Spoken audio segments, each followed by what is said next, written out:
और उसकी 20 और 21 आयत, 20, 21, 22 आयत।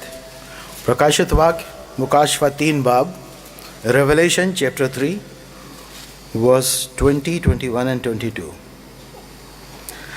देख, मैं द्वार पर खड़ा हुआ खटखटाता हूँ। यदि कोई मेरा शब्द सुनकर द्वार खोलेगा तो मैं उसके पास भीतर आकर उसके साथ भोजन करूँगा और वो मेरे साथ। जो जय पाए मैं उसे अपने साथ अपने सिंहासन पर बैठाऊँगा, जैसा मैं भी जय पाकर अपने पिता के साथ उसके सिंहासन पर बैठ गया। जिसके कान हो वो सुन ले कि आत्मा कलीसियाओं से क्या कहता है। इसी के साथ एक और जगह निकाल लें, लूका की इंजील उसका 17वां अध्याय, लूका 17 और उसकी 28 आयत से लेकर 32 आयत तक। लूका 17, 28 आयत से लेकर। और जैसा लूत के दिनों में हुआ था कि लोग खाते पीते, लेन देन करते, पेड़ लगाते, घर बनाते थे। परंतु जिस दिन लूत सदोम से निकला उस दिन आग और गंधक आकाश से बरसी और सबको नाश कर दिया। मनुष्य के पुत्र के प्रकट होने के दिन भी ऐसा ही होगा। उस दिन जो कोठे पर हो और उसका सामान घर में हो वो उसे लेने को ना उतरे, और वैसे ही जो खेत में हो वो पीछे न लौटे। लूत की पत्नी को स्मरण रखो। आइए हम प्रार्थना करेंगे। धन्यवाद देते हैं जिंदा खुदावंद बाप आसमानी, आपके प्यार अनुग्रह के लिए, अब तक की ज़िंदगी सलामती के लिए, और इस मुबारक समय के लिए आपके कलीसिया रूप में आपके भवन में हाजिर होकर दिल की गहराइयों से आपका धन्यवाद करते हैं। हम इकरार करते हैं निकम्मे नालायक हैं, हमसे ख्यालन फेलन कौलन पाप अपराध हुए हैं। हम उन्हें स्वीकार करते हैं और क्षमा याचना मांगते हैं और विनती करते प्रभु आप दया करें, क्योंकि आप दया के सागर और क्षमा की खान हैं। आप हमारे यहोवा सिदकेनु अर्थात हमारी धार्मिकता है। मेरी ज़बान को छुएं, पाखरू से मसा कर, ताकि तेरी बातें बोल सकूं। सुनने वालों के हृदय कान का खतना कर मसा दें, ताकि आपकी आवाज़ को सुनकर कबूल कर सके, जिससे आपकी मर्ज़ी लोगों के जीवन में कारगर साबित हो सके। यदि कोई हमारे बीच में किसी मुसीबत, परेशानी, दुख, बंधन में पाया जाता है, यीशु मसीह के नाम में यहाँ से आज़ाद होने पाए। एक बार फिर प्रभु बहुत बहुत धन्यवाद देते हुए छोटी सी विनती अपने प्यारे उद्धारकर्ता प्रभु यीशु मसीह के नाम में होकर मांग लेते हैं, आमीन। मेहरबानी से तशरीफ रखें।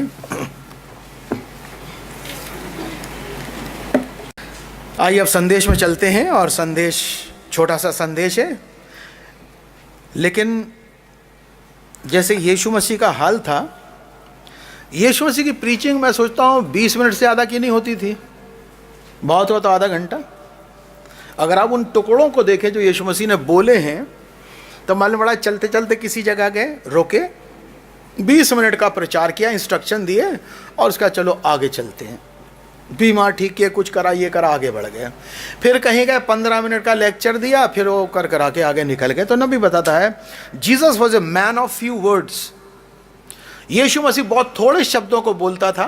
15 मिनट की प्रीचिंग बहुत होती थी यीशु मसीह की। आप लोगों ने जो 3-3 घंटे की फिल्म भी देखी है, जिसमें बहुत अच्छी तरीके से पिक्चराइज करने की कोशिश करी गई है, तो देखेंगे यीशु मसीह डायरेक्ट डायलॉग बोल रहे हैं, और मुश्किल से 5 मिनट, 10 मिनट, 3 मिनट, 8 मिनट ऐसे हैं।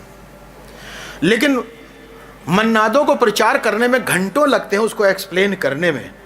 तो यीशु मसीह डायरेक्ट बात कहते थे, और उसका एक्सप्लेनेशन पवित्र आत्मा की अगुवाई से प्रचारक लोग किया करते हैं। तो मैं सोच रहा था कि कितनी देर प्रचार करो, अगर कोई चीज़ एक बार में समझ में आ जाए तो मैसेज हो गया पूरा। फॉर एग्जाम्पल, अगर एक आ जाए कि भैया वो जो शू रैक पीछे रखा है, इसको 2 जने जाकर उठा करके राइट से लेफ्ट साइड के कोने में रख दो, तो इसे समझने में कोई बहुत मुश्किल होगी, दिक्कत आएगी? बताइए। आराम से कि भैया जरा वहाँ से वो मयूर जग उठा करके यहाँ ला देना, कोई बात नहीं। अरे टेबल को यहाँ से उठाओ यार, वहाँ पर लगा, तो कोई दिक्कत नहीं है, ठीक है ना। लेकिन ये कहा जाए भैया वो मेरा स्कूटर खड़ा है ना, जरा उसका इंजन बांध देना, छोटा सा काम है। मेरे स्कूटर का ना इंजन जो है ना वो डाउन हो गया है, अब एक काम करो, इसको घर ले जाओ और इसको बांध कर जब सवेरे आओगे ना ड्यूटी पे तो लेते आना, शाम को ले जाओ 9 बजे और सवेरे लेते आना। क्या ब्रदर ये तो हमसे नहीं हो। अरे जब तुम मयूरजा को उठा के रख सकते हो, शूर है कि यहाँ से उठा के वहाँ रख सकते हो, तो मेरे स्कूटर कार का इंजन भी बांध सकते हो। कि नहीं, ये काम तो टेढ़ा है, इसमें कोई स्पेशलाइज्ड आइटम चाहिए।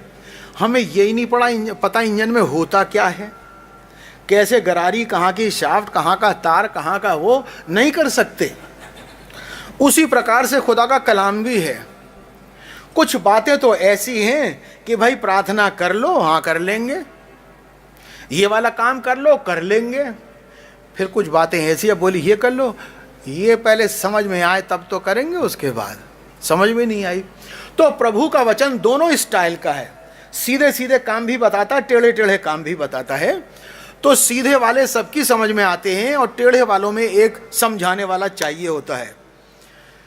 स्वाय कुछ देखते हैं मैसेज से। और जब मैं पढ़ता रहा, मैंने चलो यार अच्छे पहले तो सोच आके ठीक ठाक कर लो, फ्राइडे नाइट सैटरडे भी फिट होकर के अब पढ़ा जाए। सो पढ़ाई करी लेकिन कुछ पकड़ में नहीं आया, बहुत पढ़ी। मैंने कहा क्या कुछ और प्रोग्राम तो नहीं है प्रभु। सो खैर एनी हाउ होते करते मैंने रात में 12 बजे गए हैं, प्रभु कुछ तो दो। सो अल्टीमेटली एक चीज़ सामने आई, हो सकता आपको बहुत हल्की लगे लेकिन मेरे लिए बड़ी इंपॉर्टेंट है, आपके लिए भी हो सकती है और होना चाहिए, क्योंकि मैं इस बात पे विश्वास करता हूँ अगर खुदा ने एक बात केवल 2 मिनट में कहलवाई है और वो उस समय का संदेश है तो वो मोर देन इम्पोर्टेंट है। ये ज़रूरी नहीं कि जब तक 3 घंटे ना बोले तब तक मैसेज नहीं है। ये ज़रूरी नहीं कि जब तक आप गहरी बात का भेद ना खोले जब तक मैसेज नहीं हुआ। मैसेज अगर खुदा ने सीधा कहा कि जाओ और सामने के गांव में घुसते साथ एक आदमी मिलेगा घड़ा उठाए हुए, उसके पीछे चले आना और अटारी के मालिक से कहना प्रभु का आज प्रयोजन है, यहाँ खाएगा, बस तो इतना काफ़ी है। ये जो मैसेज है जो आपके सामने पढ़ा गया लूका की इंजील, अब इसको देखिए जरा। मैं पहले ही बता दूंगा मैसेज क्या है, फिर देखें आपका कहां कहां दिमाग चलता। लूका की इंजील और उसका 17वां अध्याय और उसकी केवल एक आयत है जिस पे हमें बोलना है। ये तो आगे पीछे बैकग्राउंड और सारी बातों को समझाने के लिए है, और वह है केवल 32वीं आयत। लूका 17:32 ये है आज का मैसेज। क्या है? लूत की पत्नी को स्मरण रखो, बस। तो जब ये प्रभु ने इंस्पायर करा, रिवील करा और बताया कि ये है मैसेज आज का, तो मैं मन में सोचने लगा कि ये आयत सबको रटी हुई है और सब इसके बारे में जानते भी हैं, और हो सकता है कि जब इसको प्रचार किया जाएगा तो लोग कहेंगे आज कोई ऊंची बात, कोई गहरी बात, कोई वैसी वाली बात नहीं जिसको कहें तड़कता भड़कता रेवलेशन।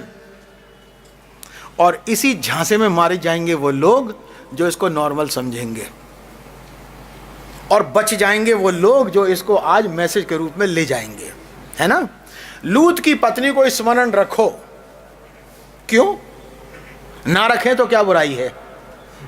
ऐसी कौन सी कोई प्रोफेटेस थी? वो कोई नबिया थी? वो कोई बहुत अच्छी औरत थी कि उसका एग्जाम्पल दिया जाए अच्छाइयों में? प्रभु कह रहे हैं वो एग्जाम्पल थी बुराइयों की। ऐसे कम लोग हैं जिनका बुराइयों में एग्जाम्पल दिया जाता है। अच्छाइयों में तो बहुत एग्जाम्पल दिए जाते हैं, लेकिन बुराइयों का एग्जाम्पल दिया जाए, जी हाँ बाइबल में है। और कहा जा रहा है कि लूत की पत्नी को याद रखो, क्योंकि लूत की पत्नी को अगर याद नहीं रखा तो आपका बेड़ा गर्क हो सकता है। यह है बात। तो लूत की पत्नी में ऐसी कौन सी खूबी थी, खासियत थी, क्या कुछ थी? आइए थोड़ा उससे पहले 2-4 आयतों को देख लें, फिर उसमें चलते हैं। जैसा लूत के दिनों में हुआ था, बैकग्राउंड यहां से है, जैसा लूत के दिनों में हुआ था कि लोग खाते पीते, लेन देन करते, पेड़ लगाते और घर बनाते थे। एक अच्छा एक अच्छा युग चल रहा था, वरना खाना पीना ढंग का, बढ़िया मकान बनाना, आज की तारीख में क्या है, अच्छे ऑटोमोबाइल रहना, अच्छे असेट्स पाना। गरीब आदमी के जब आप घर में जाएं तब आपको महसूस होगा कि एक चारपाई कितनी बड़ी चीज़ होती है।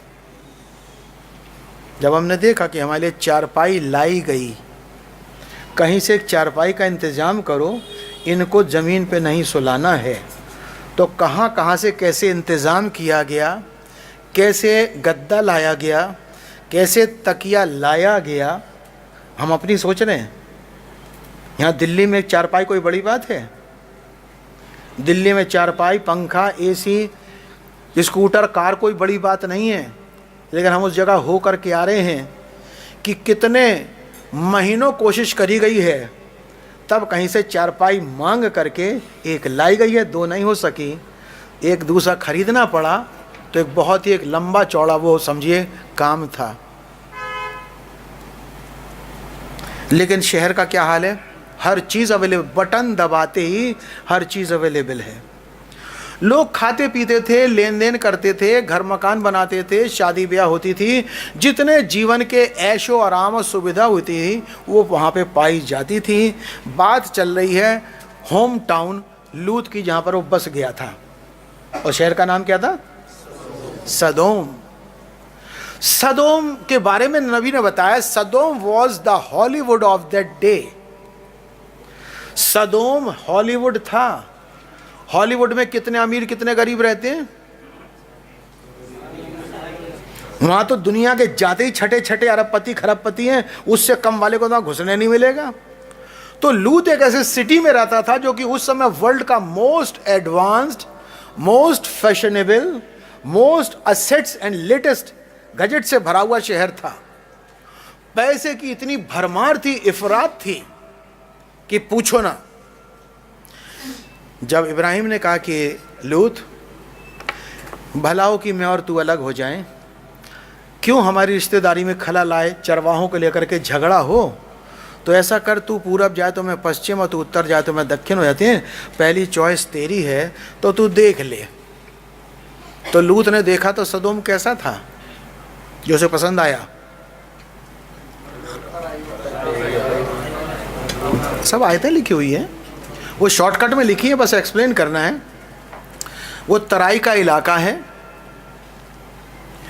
तराई का मतलब तर रहती है, वो तराई है, वहाँ पानी की कमी नहीं है, और जहाँ पानी की कमी नहीं होती वहाँ घास भी होती, पेड़ भी होते, झाड़ी भी होती, खेती भी होती है ना।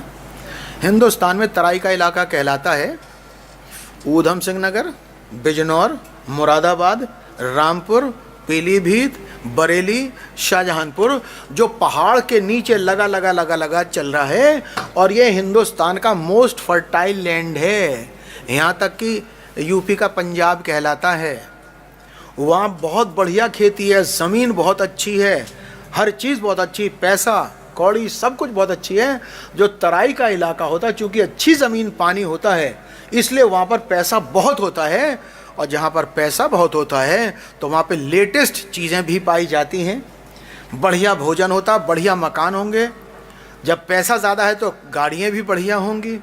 जब पैसा ज़्यादा है तो फिर सस्ता क्या खाएं, महंगा ही खाएंगे, और महंगा खाएं तो बिना घूंट के क्या खाएं, उसका खाने का मज़ा भी नहीं होगा।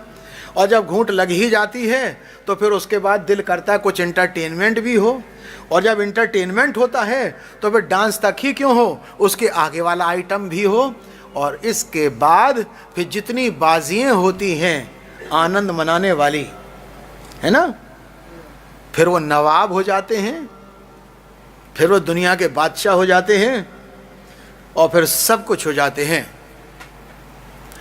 तो जब पैसा बहुत होता है तो उसके साथ ही अभिशाप जुड़ा हुआ है।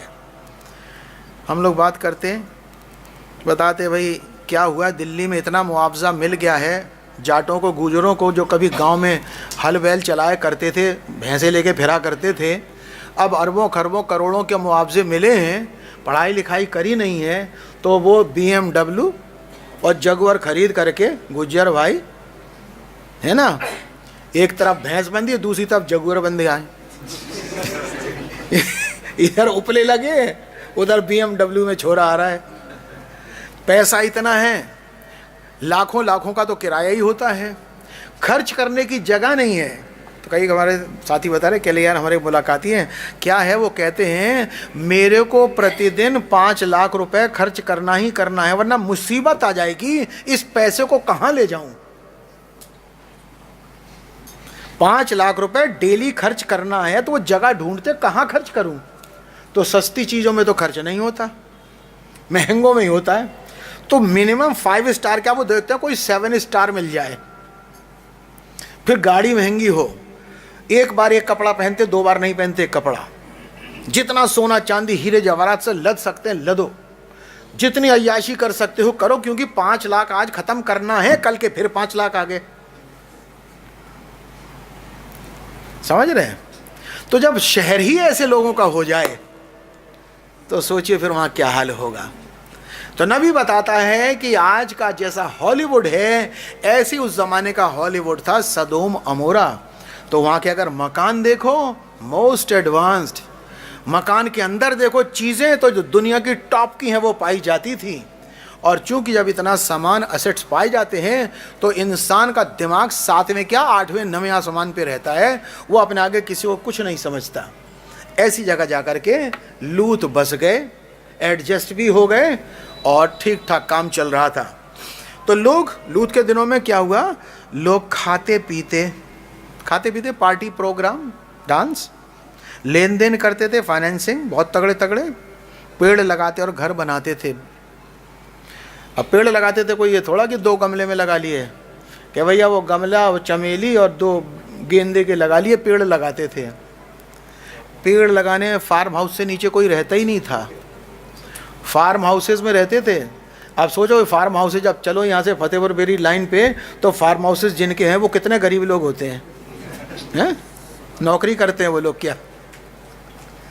फार्म हाउसेस वहाँ पे लगते हैं पेड़, और पेड़ ऐसे नहीं होते हैं कि ये वाला पेड़ ऑस्ट्रेलिया से आए थे, ये 2 पेड़ इंग्लैंड के हैं, ये वाले 4 स्पेन के हैं, ये वाले अफ्रीका के वहाँ से आए हैं। अरे भैया तो इंडिया का भी कोई पेड़ है क्या? इंडिया की घास भी नहीं है, घास भी इम्पोर्टेड है, बेल्जियम से घास आई है। पेड़ लगाते थे। इसको नॉर्मल भाषा में अगर ले जाना तो नहीं समझ में आता है, ले अब ऐसे समझो तो अरे यार फिर तो क्या चीज़ होगी। एक के घर में हम गए, बहुत बड़ा घास देखी, चले, मैंने कहा ब्रदर ये तो एकदम गद्दे जैसी है, मन कर रहा है इस पर लौट जाओ।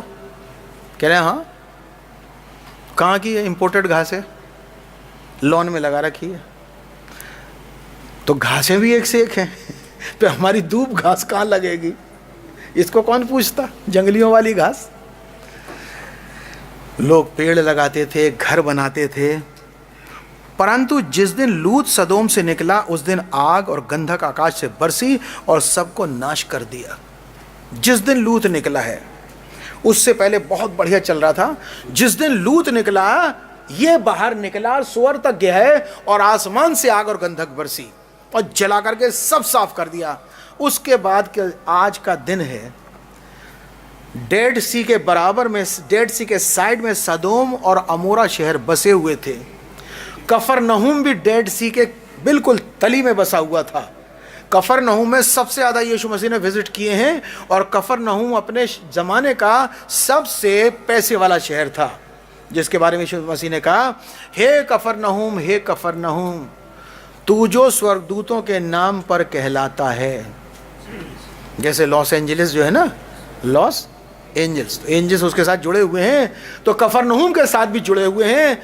तू तो पृथ्वी की निचली सतह तक उतारा जाएगा।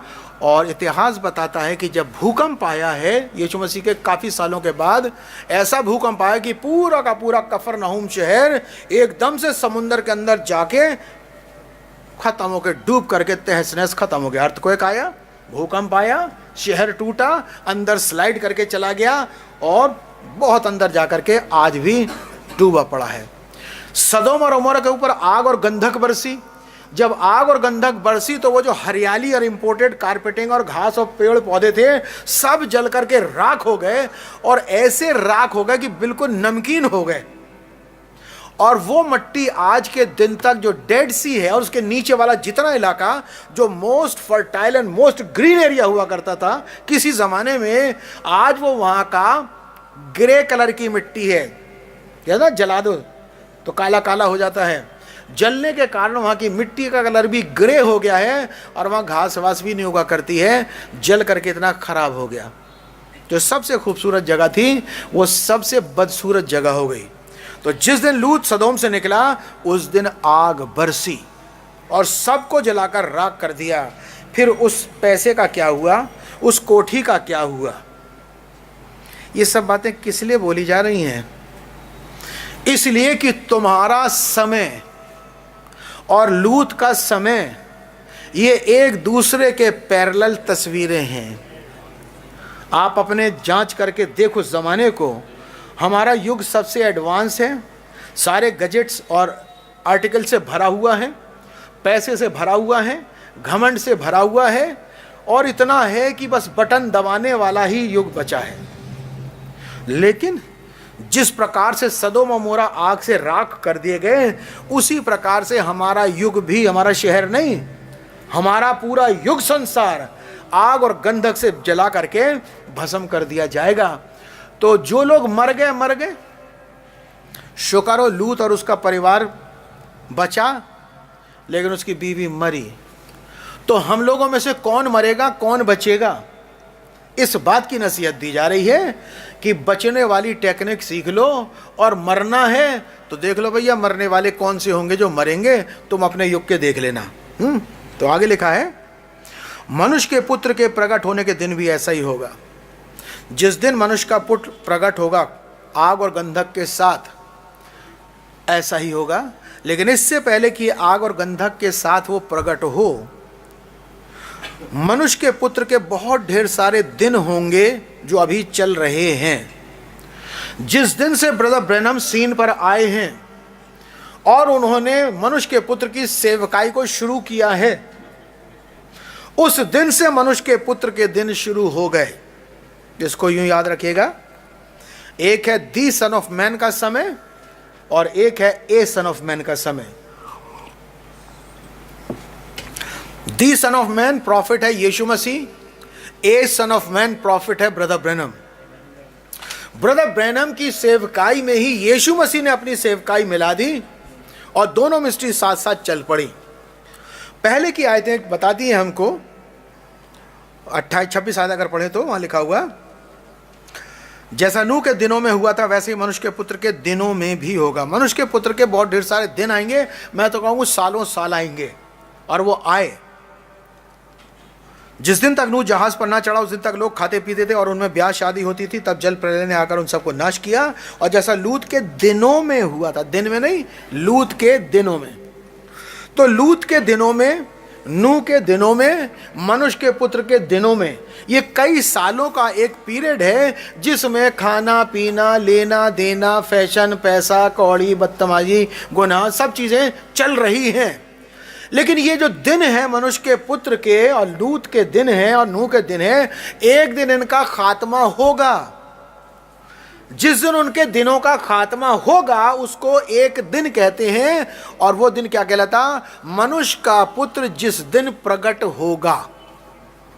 जिस दिन मनुष्य का पुत्र यीशु मसीह प्रकट होगा वो आग और गंधक वाला दिन है। लेकिन मनुष्य का पुत्र प्रकट होगा उससे पहले दुल्हन चली जाएगी। जब नूह के दिन चल रहे होंगे जो चल रहे हैं, लूत के दिन चल रहे होंगे जो चल रहे हैं, इन्हीं के लास्ट में एक दिन रैप्चर हो जाएगा, और रैप्चर होते साथ ही फटाक से मनुष्य के पुत्र का दिन प्रकट होगा आग और गंधक से। जब आग और गंधक से प्रकट होगा उस समय कोई इलाज, कोई बचाव, कोई चांस नहीं है। उससे पहले ही जो कुछ करना है सो कर लो। तो लिखा है मनुष्य के पुत्र के प्रकट होने के दिन भी ऐसा ही होगा, अर्थात आग गंधक गिरेगी। उस दिन जो कोठे पर हो और उसका सामान घर में हो वो उसे लेने को ना उतरे। क्यों? और जो खेत में, वैसे जो खेत में हो वो पीछे ना लौटे। मतलब क्या अपना सामान भी ना उठाए? वो बता रहा इट्स सच एन इमरजेंसी, ऐसी इमरजेंसी आ गई है कि आप सामान लेने मत उतरो। वरना इतने में आप बर्बाद हो जाओगे। जैसे जब आप रेलवे स्टेशन पे हैं, चल रहे हैं, ट्रेन चल पड़ी, आप चढ़ गए हैं और स्पीड ठीक है, आधी गाड़ी निकल चुकी है, दौड़ते दौड़ते आपने वो लटकाए हुए थे एक झोला छोटा सा, दौड़ते दौड़ते दौड़ते दौड़ते डंडा पकड़ा, जैसे ही चढ़े तो आपके हाथ से फिसल के वो गिर गया बैग, जिसमें सिर्फ एक जोड़ी कपड़ा और कुछ भी नहीं है। अब एक जोड़ी कपड़ा गिर गया है, आपका छोटा सा कपड़े का बैग था, निकल के गिर गया, भाई हो जाता है। अब उस समय आप अपना बैग उठाने के लिए उतरोगे, पीछे जाओगे, क्योंकि गाड़ी स्पीड पकड़ चुकी है, तो उस समय कहा जाएगा बैग जो गिर गया गिर जाने दो, छोड़ो इसे, तुम डिब्बे में आ गए, अब अपने सफ़र में आगे चलो। ये छोटा नुकसान कोई बड़ी चीज़ नहीं है। अगर आप उतरे, नंबर 1, जब तक झोला उठाओगे तब तक ट्रेन को पकड़ने लायक आपकी स्पीड नहीं होगी, ट्रेन भी गई, नुकसान हो गया। तो रैप्चर वाली गाड़ी जा रही है, जब रैप्चर वाली गाड़ी जा रही हो उस समय आप अपने आप को बैकवर्ड मत करो, पीछे की तरफ उस चाल से मत जाओ। वो कह रहा है कि छत से नीचे सामान लेने को मत उतरो, और अगर खेत में हो तो खेत से गांव की तरफ मत, मतलब पीछे मत जाओ। अब जो हो गया सो हो गया, जो छूट गया सो छूट गया, जो नुकसान हो गया सो हो गया। उसके चक्कर में अपने आप को जो रैप्चर रूपी मैसेज चल रहा है, जो रैप्चर रूपी डीलिंग चल रही है, जो रैप्चर रूपी ट्रेन जा रही है, इसको छोड़ करके पीछे मत आओ। ये कहने का मतलब है। इसमें क्या है? रोटी कपड़ा मकान है, हमने इस दुनिया में रहना है और यहाँ से एक दिन जाना भी है, खाने का इंतज़ाम भी करना है, चाहे नौकरी करें, चाहे बिजनेस करें, चाहे कुछ भी करें, पहनना भी है, बच्चों की पढ़ाई लिखाई भी है, नौकरी चाकरी भी है, खरीद फरोख्त भी है, कपड़े लत्ते भी हैं, गाड़ी मोटर स्कूटर भी है, सब कुछ चीज़ें हैं। लेकिन इन चीज़ों के चक्कर में आप अपने रैप्चर वाली ट्रेन को मत छोड़ना, ये है बात। वो कह रहा है कि इमरजेंसी है, दुनियादारी के चक्करों में फंस करके इसे मत छोड़ना। अब यहाँ से पहला पॉइंट पकड़ना शुरू करो। दुनियादारी है, रहेगी, लेकिन इनके चक्कर में आप अपने रैप्चर की तैयारी रूपी जो ट्रेन जा रही है उसको मत छोड़ना, वरना ये हाथ नहीं आएगी। वो कह रहा है वैसे जो खेत में वो पीछे ना लौटे। लूत की पत्नी को स्मरण रखो। लूत की पत्नी अपने पीछे के जीवन में इन्वॉल्व हो गई, उसको याद रखो। और आप सभी जानते हैं, दूत भी आए, इनका हाथ पकड़ा, लूत उसकी पत्नी का, दोनों लड़कियों का लेकर निकाल भी लिया, बाहर भी चले गए, निकल भी गए काफ़ी दूर तक। फिर भी लूत की पत्नी ने पीछे पलट करके देखा, जबकि इंस्ट्रक्शन साफ था कि पीछे पलट के मुड़ना मत। जब वो दूत निकले थे ना, उन्होंने कहा हमारे साथ चलो और आगे देखो, वो जो गांव सा दिखाई दे रहा, शहर दिखाई दे रहा, वहाँ पर हमने आपको लेकर जाना है। आप लोग दौड़ते रहो, चलते रहो हमारे साथ, पीछे मुड़कर मत देखना। क्यों? पीछे इतनी भयंकर आग है। आप ये सोचिए, आपने छठी मोहर पढ़ रखी है, जो छठी मोहर का सीन हो, कोई के ब्रदर क्या एक ऐसा मौका नहीं मिल सकता कि हम वहाँ जाके साइट सीइंग करके आए? छठी मोहर की साइट सीइंग, आप सोचो छठी मोहर की कोई साइट सीइंग कर पाएगा अगर उसके रेंज में आ भी गया? इतनी जहरीली हवा गैस होगी कि मांस सड़ जाएगा, गल जाएगा। आप साइट सीइंग करोगे? आप भी मोम की तरह पिघल करके गैस बन के उड़ जाओगे। तो उसकी साइट सीइंग नहीं होती है, भयंकर चीज़ थी। और दूत ने कहा था पीछे पलट के मत देखना। इन्होंने देखा और देखने के बाद उस जगह फंस गई जहाँ पर इन्हें नहीं फंसना चाहिए था। ब्रदर ब्रैनम ने जब 7 दूतों ने विज़िट किया, तो 7 दूतों के विज़िट के बाद ब्रदर ब्रैनम ने लगातार कई मैसेजेस प्रीच करे हैं जो बहुत ही उनके लाइफ के रिमार्केबल मैसेजेस कहलाते हैं। और ब्रदर ब्रैनम ने खुद भी कहा कि ये मैसेज मेरे का मैसेज है 7 सील्स के अलावा, और वो है Christ is the mystery of God revealed. कहला this is the cream message of my life. जब वहाँ से ब्रदर ब्रैनम विजिटेशन होता है, 7 सील्स प्रचार करते हैं, उसके बाद उनके थंडरिंग मैसेजेस कहलाते हैं, जिनमें एक मैसेज है Christ is the mystery of God revealed, दूसरा परफेक्ट फेथ, तीसरा है डेस्परेशन, चौथा हाउ कैन आई ओवरकम, और पांचवा एक और ऐसी है। ये 6 मैसेजेस हैं जो कहलाते हैं कि ज़बरदस्त मैसेज हैं भाई ब्रैनम के। और भाई ब्रैनम ने इस मैसेजेस में वो बातें प्रीच करी हैं जो एक विश्वासी के जीवन के लिए ज़रूरी हैं, और उनको वो खींच खींच करके एक जगह लाने की कोशिश करें, यहाँ आ जाओ, यहाँ आ जाओ, यहाँ आ जाओ। और वो क्या, वो खींच कर ला रहे हैं, baptism of the Holi ghost ले लो ले लो ले लो, इसके बगैर कुछ नहीं हो सकता है। तो इन मैसेजेस में यही वाला मैसेज जो है हाउ कैन आई ओवरकम, वहाँ पर ये लूत की बीवी का छोटा सा जिक्र है, मैं आपके सामने पढ़ना चाहता हूँ। In other words, you took the Bible instead of the creed you have set out to follow. लोगों ने क्या करा कि वचन को एक बार को हल्का मान लिया और जो डिनोमिनेशनल क्रीड हैं उसमें चले गए, जबकि उन्होंने सत्य को जान लिया था, पहचान लिया था। It was the truth, you saw it, so you have set out to leave Sodom, leave the denomination, leave the things that bind you to a creed, and to follow Christ by the Holy Spirit vindicating himself by the written word of God. Well, आपने सच्चाई जानी, जानने के बाद आप अपने आप को फ्री करो उन बंधनों से जो आपको खींच करके खुदा से दूर, रैप्चर से दूर, मृत्यु में लेकर के जाते हैं। Well, lord's wife did the same thing, you know. लूत की बीवी ने भी वही किया जो आप लोग कर लेते हैं। बड़ा अच्छा लगा सुन करके, एक बुधवार की मीटिंग में बहुत बढ़िया कंसेप्ट रखा गया, इस वेडनेसडे को प्रार्थना करी गई, उनको दिमाग में ध्यान में रख करके। डिटेल मुझे कुछ नहीं मालूम क्या क्या पॉइंट्स क्या कुछ रहे थे, लेकिन मुझे जिस समझ में आ गई आज सुनने के बाद। She set out to go with Lot, follow her husband. अपने पति के साथ निकल भी गई कि जहाँ पति लेकर के जाएगा उसके पीछे पीछे वो भी जाएगी। Her children, her loved ones, अपने प्रेमियों को, अपने बच्चों को, दोनों बेटियों को लेकर के निकल गई। आप और हम अपने परिवारों को लेकर यीशु मसीह के पीछे चलने के लिए निकल आए हैं।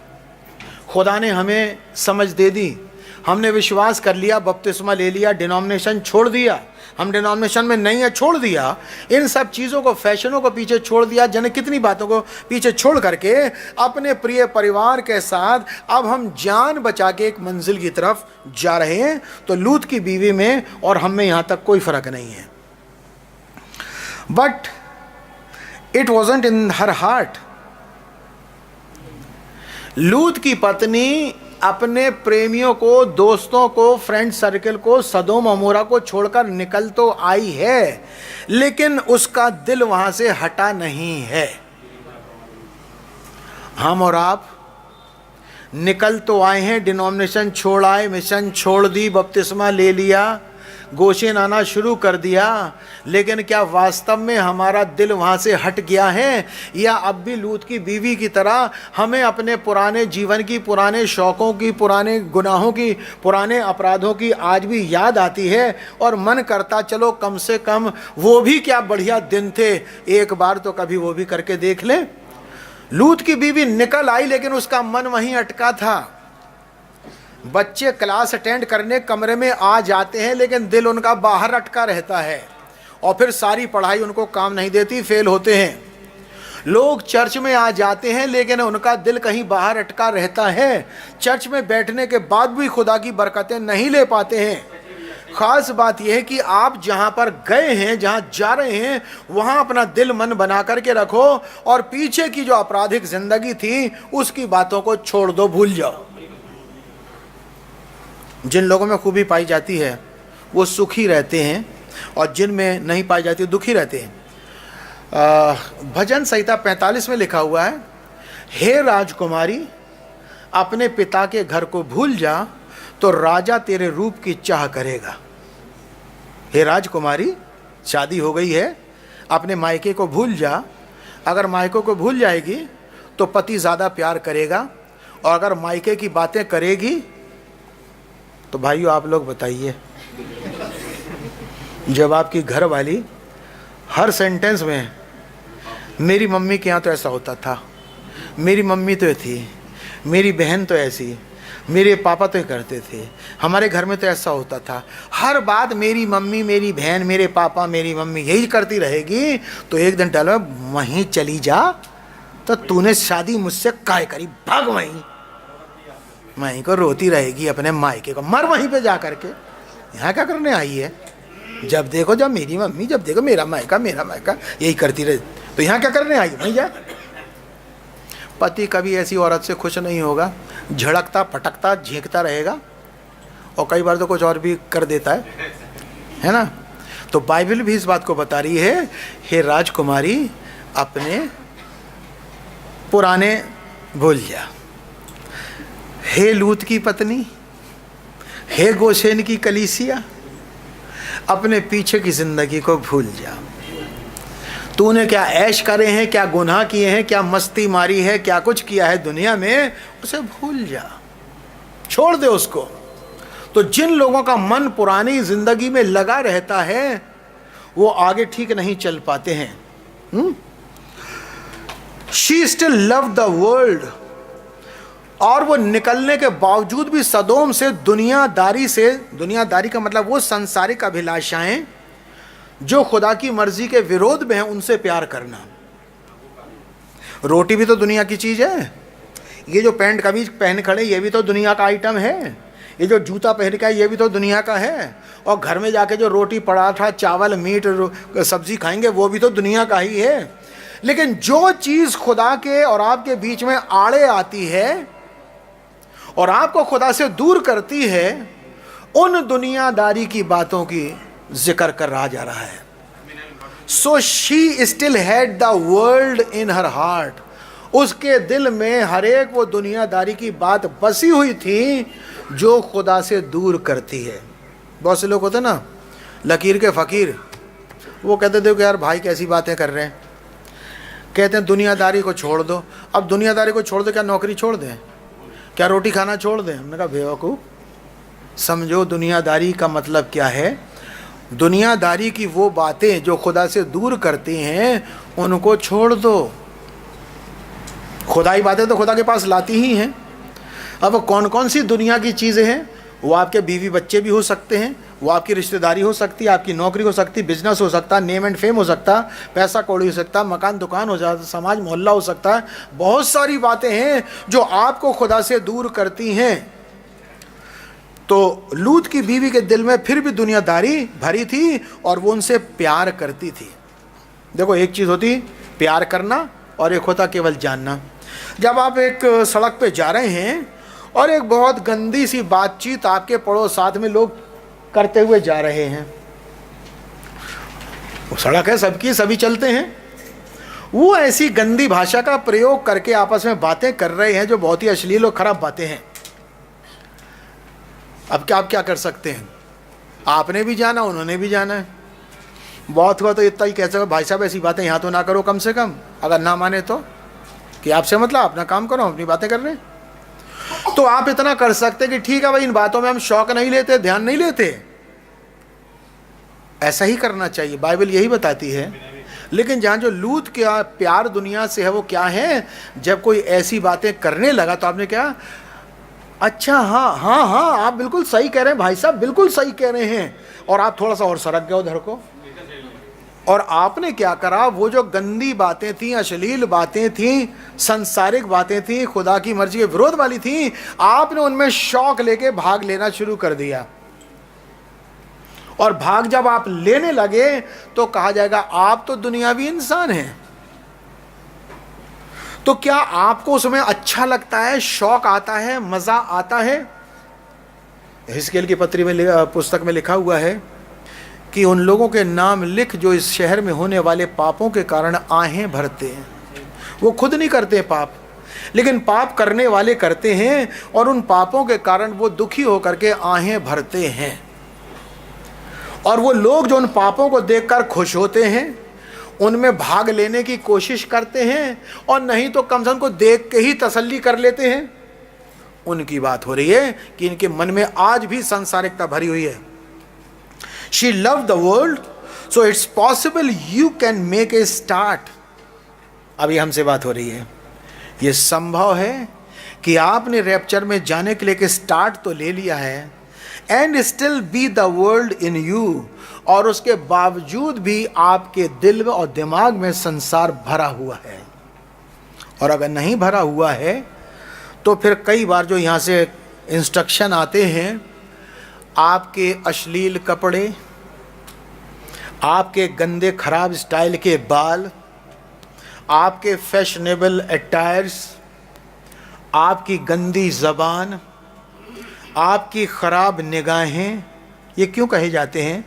आप सब तो विश्वासी हो, हम सभी लोग बिलीवर हैं, हम सभी लोग पीछे अपनी दुनिया छोड़ आए हैं, हम सभी लोग रैप्चर के लिए आगे जा रहे हैं, तो फिर ये सारी चीज़ें हमारे बीच में दिखती हैं या नहीं दिखती हैं?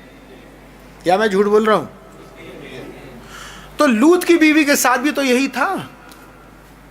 वो छोड़ के आ गई थी सदोम को, अपने पति के साथ आ गई थी, बच्चों के साथ आ गई थी, लेकिन फिर भी उसके साथ वो जो सदोम की बुराइयां थीं उसके दिल के अंदर भरी हुई थी। बाहर दिख नहीं रही हैं लेकिन अंदर थी। अभी जबलपुर में बात हो रही थी, तो बात चलते हमने कहा भाई दिना, सभी लोग बैठे थे, हमने कहा एक बात है, मैंने अपने इस विश्वासी जीवन में जो एंड टाइम मैसेज में है, मैंने किसी को भी मैसेज की वजह से जाते हुए नहीं देखा, किसी को भी मैसेज की वजह से जाते हुए नहीं देखा।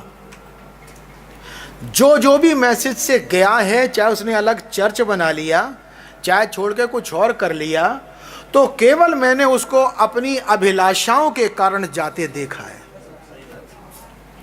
किसी ने नहीं कभी कहा कि ये मैसेज गलत है इसलिए छोड़ो यार, हम नहीं यार। क्यों? मैसेज ही बेकार है, ये प्रीचिंग बेकार है, ये संदेश गलत है, इसलिए हम छोड़ के जा रहे हैं। मैं एंड टाइम बिलीवर्स की बात कर रहा हूं।